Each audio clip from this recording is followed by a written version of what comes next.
Welcome to the Archive Network. I'm Aurelius, and with me as always, Malik. We curate the classified archive. Today we open a new file. Alexander Litvinenko, poisoning Dorothy. Malik, you've had this one on your desk for a while. In the early hours of November 1st, 2006, a man lay in a hospital bed, fighting for his life. This man was Alexander Litvinenko. He was a former officer of the Russian Federal Security Service. His fate had been sealed weeks earlier after a meeting in a London hotel. The implications of his poisoning would send ripples through international relations. Litvinenko's story isn't just about his tragic fate. It's about the broader context of Russian state actions and the international response. Just weeks before his illness, he had met with two men, unaware they would play a role in his demise. This wasn't merely a case of poisoning. It was a calculated act amid rising geopolitical tensions. The geopolitical landscape was certainly tense. Relations between the UK and Russia had soured significantly, particularly due to the prolonged war in Chechnya. Accusations of human rights abuses were rampant, echoing through the halls of power. Litvinenko had become a vocal critic of Putin, shining a light on the darker side of governance. When dissent is silenced, it only serves to embolden those in power, reinforcing the cycle of oppression that empires are all too familiar with. Aurelius, it's not just about elimination. It's about the human cost of power struggles and the lives caught in the crossfire. Litvinenko fled Russia, seeking asylum because he knew the danger he faced every day. His voice mattered to many, and the Kremlin saw that as a threat. His story isn't just an isolated event. It's a grim reminder of the risks faced by anyone who dares to challenge authoritarian regimes. They're not just fighting for power, but for their very survival. His 22 book, Blowing Up Russia, Terror from Within, laid bare the FSB's deep involvement in the apartment bombings of 1999. These events weren't just tragic. They were instrumental in elevating Putin to power. For Litvinenko, the stakes had never been higher. He wasn't merely a critic of the regime. He was a marked man, fully aware of the risks he faced. The more he exposed the truth, the more dangerous things became for him. The media frenzy surrounding his illness took off right away. British authorities were left scratching their heads, completely puzzled and struggling to figure out what was going on. This wasn't just a straightforward case of food poisoning. It was something much darker at play. By the time November 23 rolled around and he succumbed, it became painfully clear that this was a politically motivated assassination. A tragic end that left many questioning the safety of those who dare to challenge the status quo. Before he died, Litvinenko recorded a chilling video message. In it, he directly accused the Kremlin of orchestrating his assassination. "I am dying because of the FSB, because of Putin," he declared, his voice trembling yet resolute. This shocking claim sparked a media frenzy, raising urgent questions about Russian espionage on British soil.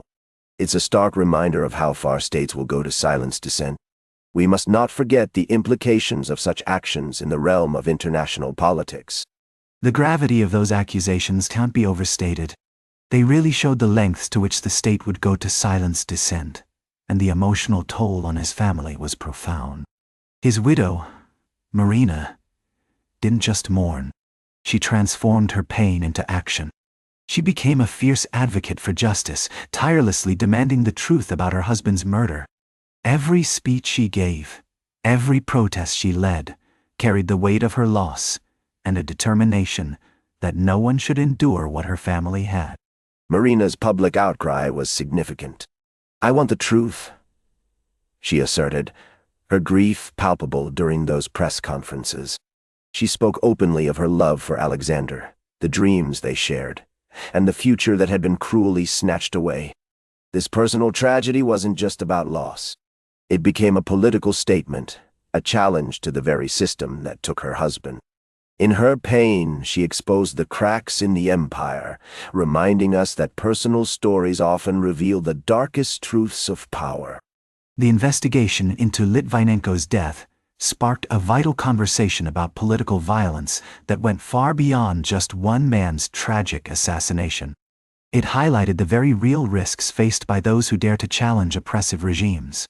As the inquiry unfolded, it uncovered the dark corridors of international espionage, revealing how far some are willing to go to silence dissent.